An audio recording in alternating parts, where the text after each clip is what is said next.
रउरा सब्जी किने बाजारे गईनी, बाजार में रउरा अक्सर देखले होखे कि एगो सब्जी की दुकानी पर काफी ग्राहक होले, काफी भीड़ रहेला, लोग वही दुकानी पर से सब्जी ज्यादा किनेला, जबकि उहे सब्जी दूसरा दुकानी पर बा ओजा ग्राहक कम बने आ ओजा खरीदारी कम बा। एकरे पीछे के का जादू बा, का कारण बा, यही पर हमने चर्चा कर जाए। नमस्कार, प्रणाम, गोड़ लगातानी। हमारा नाम है KL चौहान, भोजपुरी में पहला मोटिवेटर, सफल बिजनेसमैन। असल में जी सब्जी बेचता उ का ओकरे बोलले के बड़ा बढ़िया तरीका होई। रोरा नोटिस के लोग कि जकरे सब्जी के दुकानी पर लोग ज्यादा हुई उ माहौल बना देला सब्जी बेचे वाला। या तो उ बढ़िया बोलत हुई या नहीं तो सब्जी के इतना बढ़िया तरीके से सजौले हुई आ उ ओके सब्जी के जो दुकान हुई उ तनी से ऊपर हुई, उ नीचे ना। काहे से जो ग्राहक बा उ झुके के चाहेला ना, तो उ सब्जी के दुकान तनी सा ऊपर रखले हुई, यही से जो खरीदले के माहौल बा। एगो उदाहरण तनी कि रउरा मान ली कि बारात लेकर के गांव में गईनी और गांव में लोग कोनो उत्साह में नहीं है, ओजा कोनो सजावट नहीं है, कोनो ओजा बैंड बाजा नहीं है बाजत, का लगता कि रउरा ओजा आनंद आई ना आई, कारण माहौल नहीं है। तो हमने के जीवन में माहौल के बहुत ज्यादा असर होला। एक और उदाहरण देतानी कि बढ़िया जी राजनेता होला, चाहे वो छोट होके बड़हन होके, जो बढ़िया राजनेता हुई उ का करला अपना मंच पर जब जाई अपना बोलने से पहले अपना पक्ष में ऐसन बात करवा दी अपना से छोट नेता लोग से, या जी वही मंच के संचालन करते हुई ओकरा से कि ओकरे पक्ष में माहौल हो जाई आ लोग उनके बात सुनी। तो ये बात के बार बार हम कहे कि माहौल।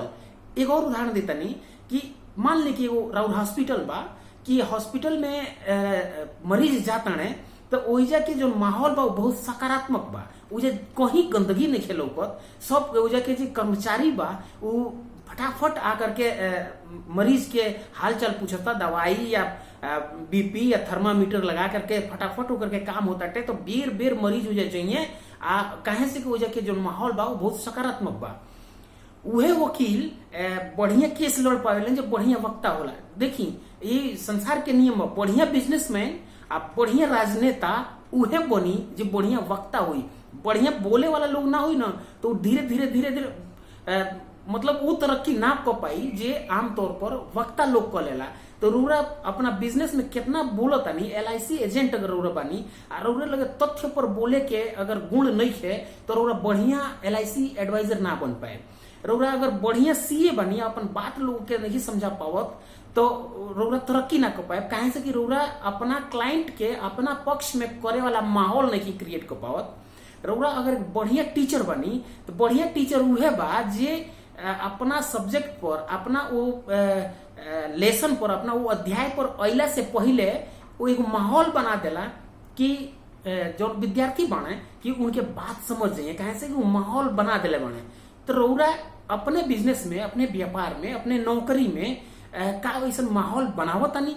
रउरा अगर MLM के काम करतानी, मल्टी लेवल मार्केटिंग कंपनी में बानी, बहुत बढ़िया व्यवसाय बा, ओई में का रउरा माहौल बनावतानी अपना पक्ष में कि लोग रउरा के प्रति ज्यादा सकारात्मक सोचे। तो रउरा के चाहिए कि ये बात पर बहुत ध्यान दे कि तो बढ़िया कपड़ा पहने के चाहिए। जरूरी नहीं है कि नया होके, बढ़िया कपड़ा पहन के MLM वाला LIC एजेंट होके, चाहे वकील होके, चाहे डॉक्टर होके, चाहे केहू भी बा, ओकरा के चाहे कि ओकरा तन पर, ओकरा शरीर पर फवे वाला, खुले वाला कपड़ा पहने के चाहिए।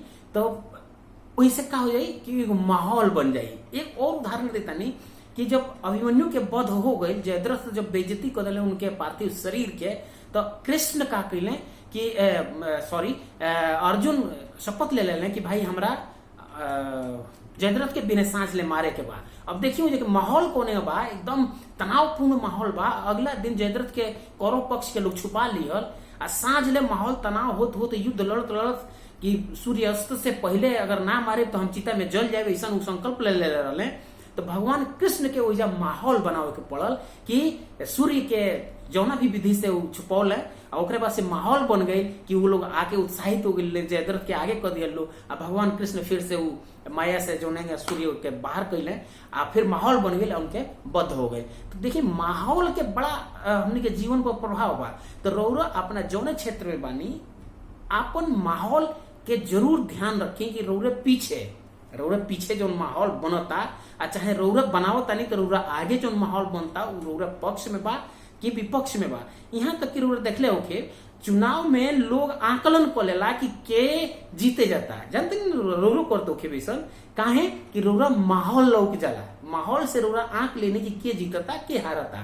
तो वो माहौल बनी कोनेगा, सवाल अब ई बा कि माहौल बनी कोनेगा। तो माहौल हमेशा अगर रौरा पीछे जो कार्य कैले बानी ऊ आ भविष्य के योजना ई दोनों अगर एक साथ रौरा मैच करा देनी, जोड़ देनी कि हम पीछे का कैले बानी आगे का करे वाला बानी, तब जाके रौरा पक्ष में वो माहौल बन जाई। तो माहौल बनावे खातिर रौरा अपना जितना कार्य कैले बानी ओके समीक्षा करी आ भविष्य के योजना के दोनों के एक साथ बिठावे के कोशिश करी, तब जाके माहौल बन जाई। रौरा देखले हो कि हमने के इतिहास काहे पढ़ावल जाला कि इतिहास के आकलन को के आ भविष्य के कार्य योजना बना करके ओकरे प्रति माहौल बनावल जाई, तब जा करके हमने के जीतल जाई। जौने घर में लड़ाई के माहौल रहत हुई वो घर के लड़का बढ़िया विकसित ना होलन सब, काहे से कि उनके माहौल के प्रभाव पड़ेला। तो हमने के चाहिए कि बेर बेर अपने माहौल पर, अपने पर्सनालिटी पर, अपने आप पर काम करे के चाहिए। बहुत सारा लोग बा कि दुनिया भर के पैसा तो खर्चा करी लेकिन अपने आप पर 1 रुपया खर्चा ना करेला लो। तो हम कहे रौरा कहीं ऐसा तो नहीं सोचत कि पैसा खाए के बाद पिए के बाद, ना, मानसिक विकास की हम बात करता नहीं कि जे किताब ना पढ़त हुई समझ ले कि वो विद्वान कह रहे कि कामयाबी के रास्ता किताबे से होके निकली, कामयाबी में भी इतना शक्ति नहीं है कि बिना किताब के वो आ जाओ। तो जो कामयाब लोग बा वो पढ़ के वो अपने पक्ष में माहौल बना लेला। तो रौरा किताब पढ़ने की आदत डाली, कौन क्षेत्र में बानी, सेल्स में बानी, चाहे नौकरी में बानी, चाहे बिजनेस में बानी, चाहे रौरा थोक व्यापारी बानी, चाहे छोट व्यापारी बानी, चाहे वकील बानी, बेर बेर रौरा पढ़त रोके, जरूर पढ़त होके, हमरा यकीन बाटे। तो रौरा डॉक्टर बानी तो रौरा जरूर पढ़त होके, नया नया स्टडी रौरा करत होके। ए बेर हमारे चैनल के सब्सक्राइब नहीं कैले तो ऐसने और ज्ञान वर्धक वीडियो जो रौरा के उत्साह बना सकते, रौरा के मोटिवेट करते हो, वो वीडियो बेर बेर आई। वो वीडियो के ज्यादा से ज्यादा रौरा तक पहुंचे खातिर सब्सक्राइब करे के पड़ी। तो निहोरा बा कि चैनल के सब्सक्राइब कर दी, लाइक कर दी, वीडियो पसंद आए तो करा के शेयर कर दी। आप भोजपुरी के बहुत ज्यादा प्रचार करे के बाद, प्रसार करे के बाद, भोजपुरी लोग के एकजुट होके के बाद एक दूसरा के सहयोग के भावना रखे के बाद। नमस्कार, प्रणाम, गोड़ लागत।